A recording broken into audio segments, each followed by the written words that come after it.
Conversaciones filosóficas por WIS Estéreo. Un encuentro y un diálogo con las filósofas, los filósofos, el análisis, la reflexión y la crítica. Bienvenidos.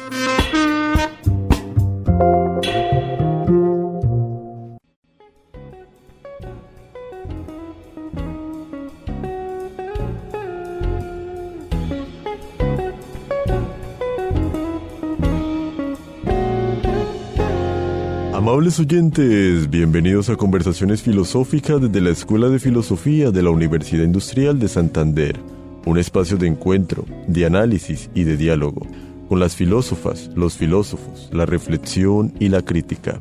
Les habla Hernando Arias Niño, estudiante de Filosofía UIS, el cual les acompañará en este espacio institucional de la Escuela de Filosofía, en el cual abordaremos problemas, autoras y autores de la filosofía. Sean ustedes bienvenidos a nuestro espacio.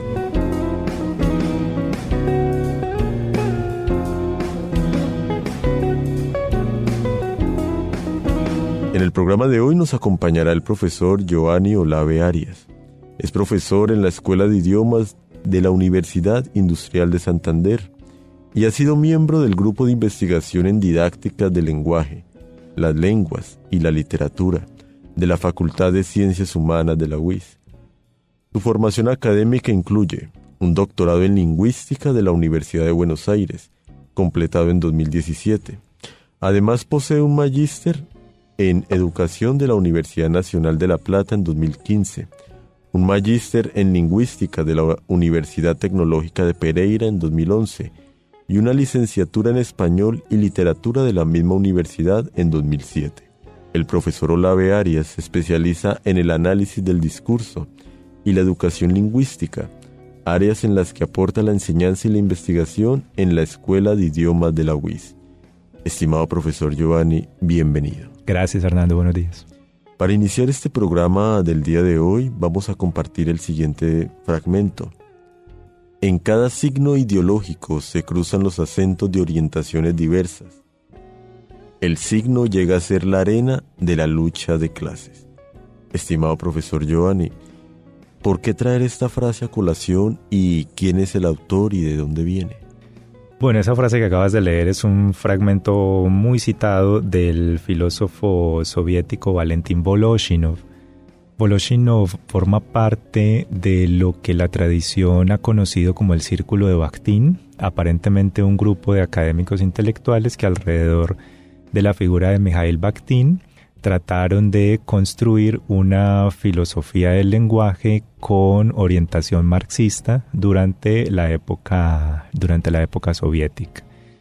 El fragmento es extraído del principal trabajo de Valentín Voloshinov, que se llama El marxismo y la filosofía del lenguaje. Es un libro, fue producto de su tesis doctoral, y que viene a condensar una buena parte del aporte que va a realizar este autor para la teoría filosófica del signo y para lo que va a ser conocido como la semiótica soviética. Si reparamos en la metáfora principal que se construye en esa expresión, en esa frase, es la metáfora de la arena, ¿sí? La arena de la lucha de clases. Esa metaforización de la interacción va a ser muy importante para inscribir el concepto de comunicación dentro del modelo marxista de comprensión sobre lo real. Efectivamente, el signo, desde esta mirada, tiene que participar de esa dialéctica materialista, que va a ser la que finalmente permita entender que la significación pues es producto de la lucha, ¿sí? No es producto tanto de la cooperación entre individuos, sino de la constante tensión de fuerzas entre sectores de la estructura social. El signo, entonces, va a decir Voloshinov, es esencialmente ideológico. Decir signo es decir ideología. El área de los signos, dice el mismo autor, coincide con el área de la ideología, en la medida en que toda significación es producto de una disputa. No hay signo que que logre serlo, que logre ser reconocido en cuanto tal, si no ha pasado por un proceso de tensiones entre agentes sociales que se disputan el valor de ese signo.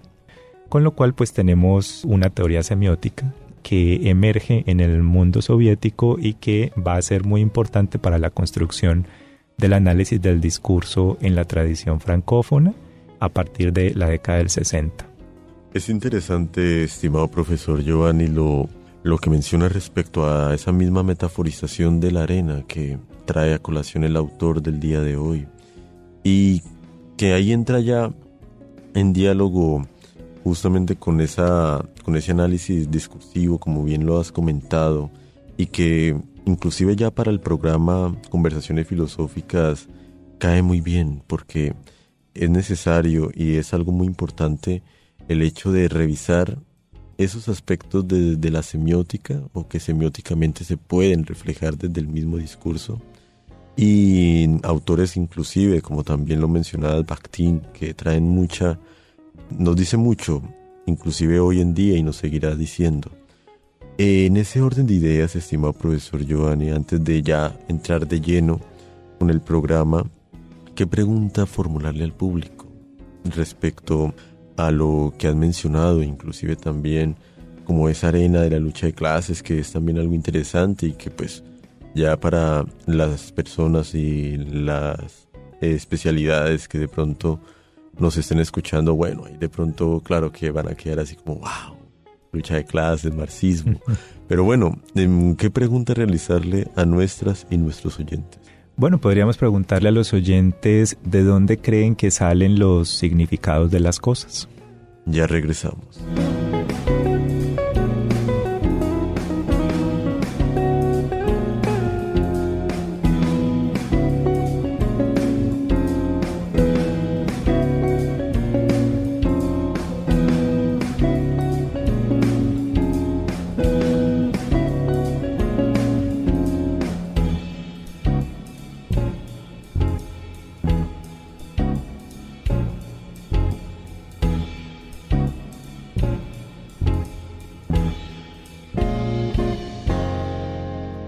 Amables oyentes, seguimos en sintonía de los 96.9 MHz WIS Estéreo, la voz de la universidad. En este su espacio, Conversaciones Filosóficas desde la Escuela de Filosofía UIS. En el programa de hoy, la filosofía del lenguaje soviética. Estimado profesor Giovanni, hay varios puntos que podríamos ir tratando al respecto y que inclusive nos darían como para más programas, pero para aprovechar al máximo el tiempo de esta emisión, quisiera preguntarte por lo primero, ¿qué es la filosofía del lenguaje soviético?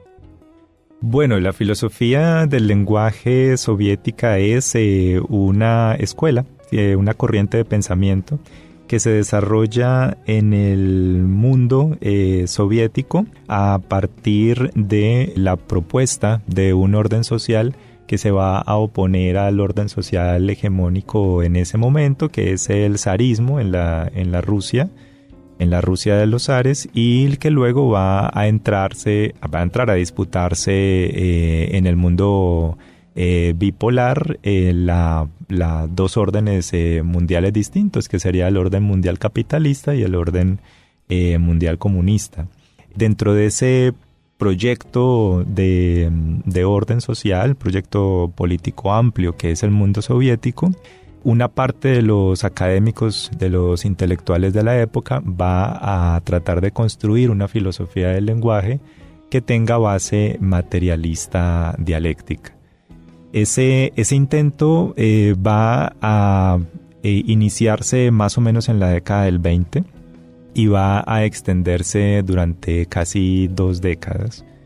Y es un intento que va a quedar lentamente rezagado y lentamente olvidado, sobre todo con la llegada de la filosofía del lenguaje anglosajona, que a partir de mediados de la década del 50 y con mayor fuerza desde la década del 60, se va a tomar el ámbito institucional y se va a convertir ella misma en la filosofía hegemónica, es decir, en el punto de vista sobre el lenguaje que va a ser el dominante a partir de lo que en la tradición se conoce como giro lingüístico.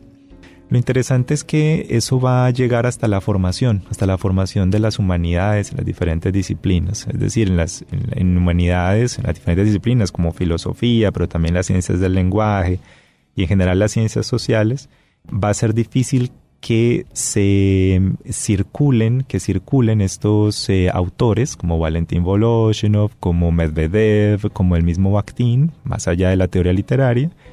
Y la dificultad de esa circulación pues tiene que ver con esa fuerte raíz marxista que pues muchos currículos y muchas universidades van a rehuir o van a tomar con pinzas. Aquí lo interesante es que más allá de esa inserción en un proyecto político particular, estos pensadores, estos intelectuales van a construir una teoría del signo que va a ser muy importante para entender algunas cuestiones fundamentales, como por ejemplo la pregunta que le lanzábamos al público, es decir, cómo entendemos que las cosas signifiquen algo y no signifiquen otra cosa. A diferencia de algunas miradas que podrían responder esa pregunta en un orden esencialista, es decir, nombramos las cosas porque en su esencia, en su interior, pues eso es lo que significan. Estas miradas desde la filosofía soviética van a entender que lo que entendemos acerca del mundo, el significado que le damos a las cosas, pues no es un significado que viene de su interior, ni que es una suerte de atributo que le colgamos a las cosas como si fueran perchas. Más bien va a ser esa significación el producto de una continua y tensa lucha entre intereses, entre acentos diferentes, entre palabras, por supuesto, materiales, pero también entre condiciones de vida, ¿sí? La filosofía soviética del lenguaje entiende que todo signo es signo ideológico y en esa medida, como es ideológico, entonces está todo el tiempo involucrado en disputas por el sentido, disputas que responden, por supuesto, a intereses externos a la significación y que al mismo tiempo se vuelven el exterior constitutivo de la significación. Es decir, no podemos entender el significado si no entendemos la disputa que ha originado que ese significado llegue hasta nosotros tal como llega. Tal vez para ser más concretos, si pensamos en el significado, algunos significantes sociales importantes, como por ejemplo el significado de la palabra paz, vamos a tener que enfrentar diferentes acentos de la palabra paz. Para un sector político local, la paz puede significar una ausencia de guerra, ¿sí? Lo que en teoría política se denomina paz negativa, pero para otro sector político la paz puede tener una profundidad mayor y puede tener alcances de orden estructural social, es decir, que puede implicar el cambio en las condiciones, por ejemplo, de justicia o de equidad entre los miembros de una sociedad. Entonces, finalmente, ¿qué es lo que entendemos por paz? ¿Sí? ¿Cuál es el verdadero significado de esa palabra? Pues el verdadero significado es aquel que, en la tensión constante entre miradas y entre puntos de vista sobre la misma palabra, puede llegar a tener mayor resonancia en unas personas que en otras. Es decir, que la lucha por el significado, la lucha por el signo es una lucha constante.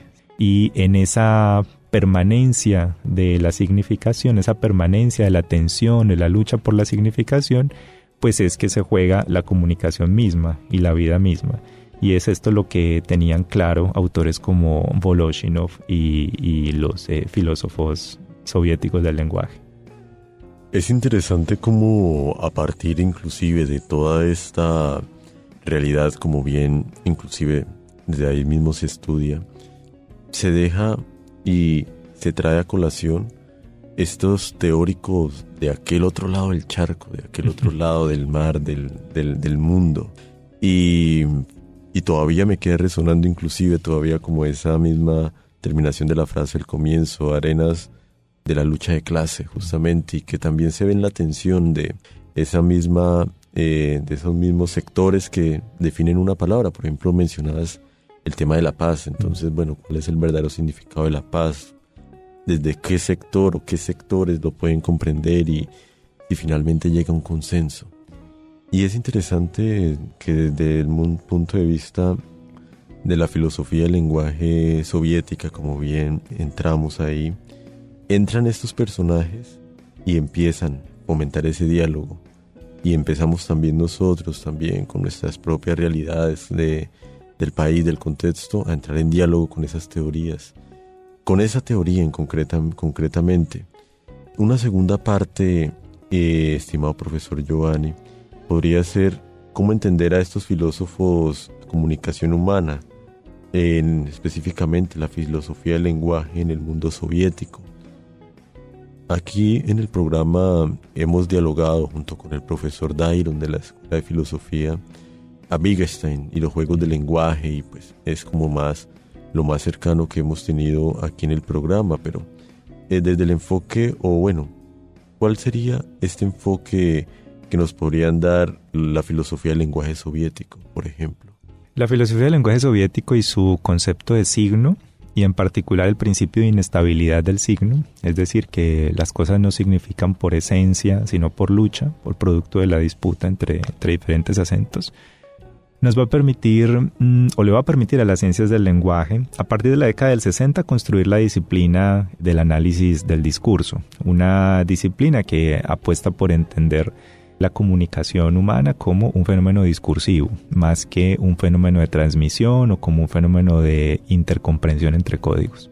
Entonces, en principio, le va a abrir las puertas a las diferentes teorías del discurso, ¿sí? Que van a aparecer pues, en principio con orientación marxista en Francia y luego con otras orientaciones en otras partes del mundo.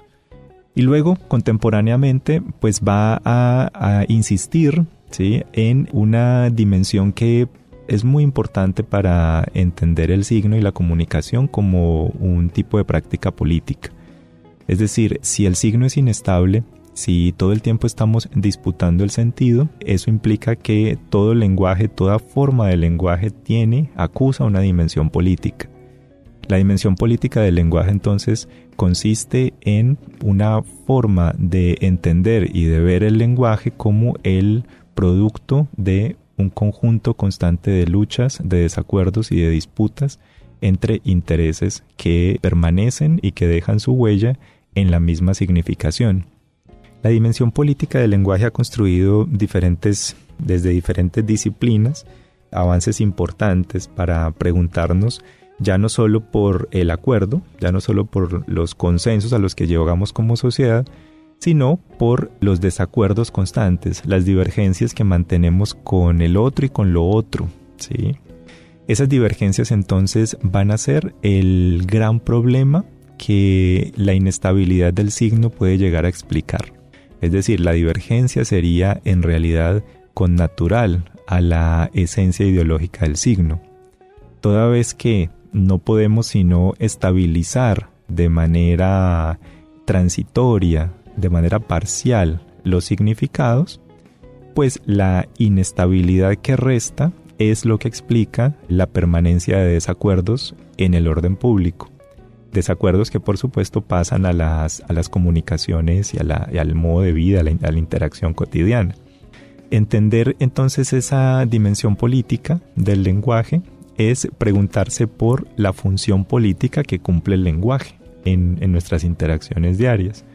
Con el lenguaje, pues podemos identificar un conjunto de funciones, es decir, el lenguaje sirve para expresar, el lenguaje sirve para construir, el lenguaje sirve para modelar, el lenguaje sirve para aprender, etc. Pero también el lenguaje sirve para posicionarnos frente al mundo, ¿sí? El lenguaje entonces tiene una naturaleza política en la medida en que al construir nuestra posición en el mundo, la construye siempre en relación con un otro, en relación con la alteridad. Y las relaciones que construimos con la alteridad, pues no siempre son relaciones cooperativas. Ese gran conjunto de relaciones tensas que construimos con lo otro se deriva de la condición política del signo, que tiene como su base teórica la definición de signo que propone Voloshinov allá en el 29. Esa misma dimensión política en el lenguaje, estimado profesor Giovanni, claro, se realiza desde el mismo signo, la misma nominación y significado, significancia que se le da al mismo, y que no sé si de pronto tú me podrías corregir, resulta sí o sí alienante en la persona, es decir, si se da a entender que el signo, desde esa misma teoría, digamos, soviética, de la filosofía del lenguaje soviética, aliena de por sí no solamente a la persona, sino a una sociedad que adopte esa misma significancia. Antes de finalizar el programa, estimado profesor. Bueno, hay una discusión muy profunda y es si el signo forma parte de la superestructura, y si forma parte de la superestructura, entonces tendría que cumplir con esa función de alienación, ¿sí? De una clase sobre otra. Digamos que esa discusión la dieron dentro del conjunto de reflexiones estos autores. No estaban tan de acuerdo. A algunos les parecía que efectivamente era un modo en que la clase dominante, el signo, digamos, era un modo en que el lenguaje mismo, era un modo en que la clase dominante operaba sobre la clase dominada. Y otros pensaron que la tensión se vivía en ambas vías, es decir, que el signo y el lenguaje no estaría formando parte de la superestructura, sino que estaría en una suerte de interfase entre la superestructura y las bases.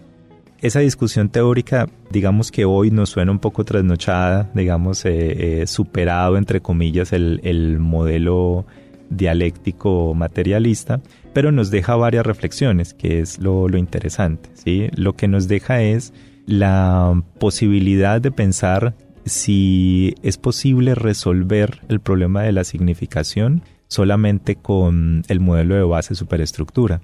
Y por supuesto que la respuesta pues, nos hace entender que más que una herramienta de dominación, el lenguaje en realidad es una herramienta de lucha. Y esto entonces equivale a decir que su única función no es la alienación.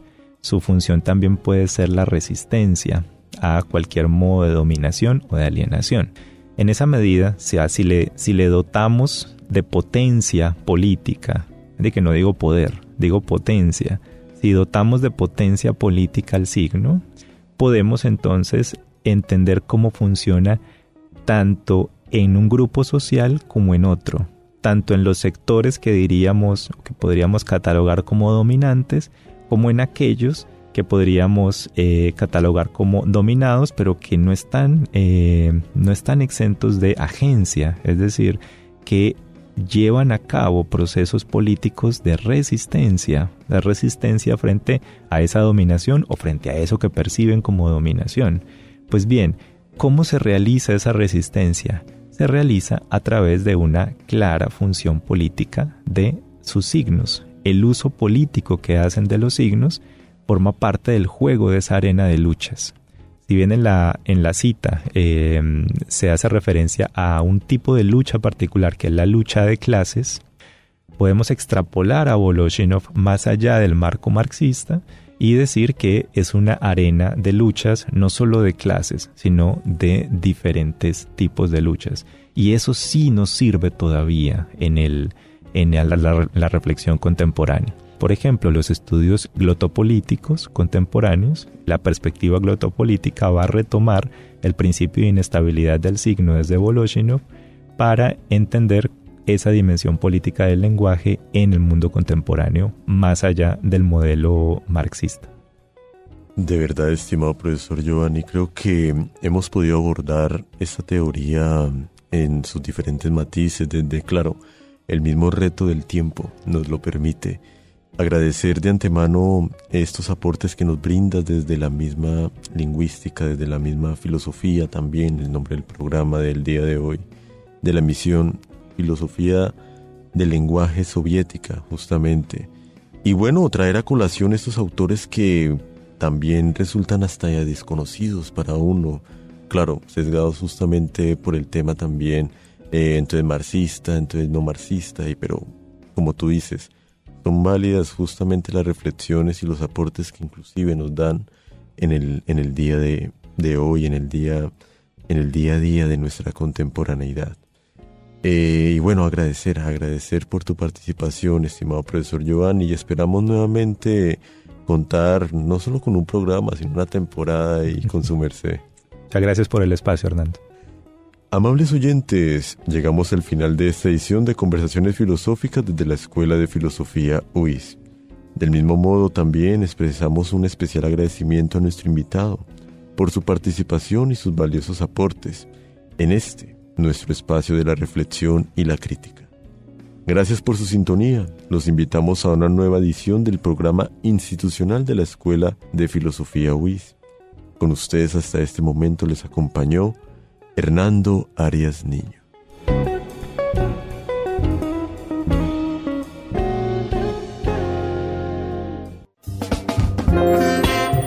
Emisora UIS presentó Conversaciones Filosóficas, espacio radial institucional de la Escuela de Filosofía UIS.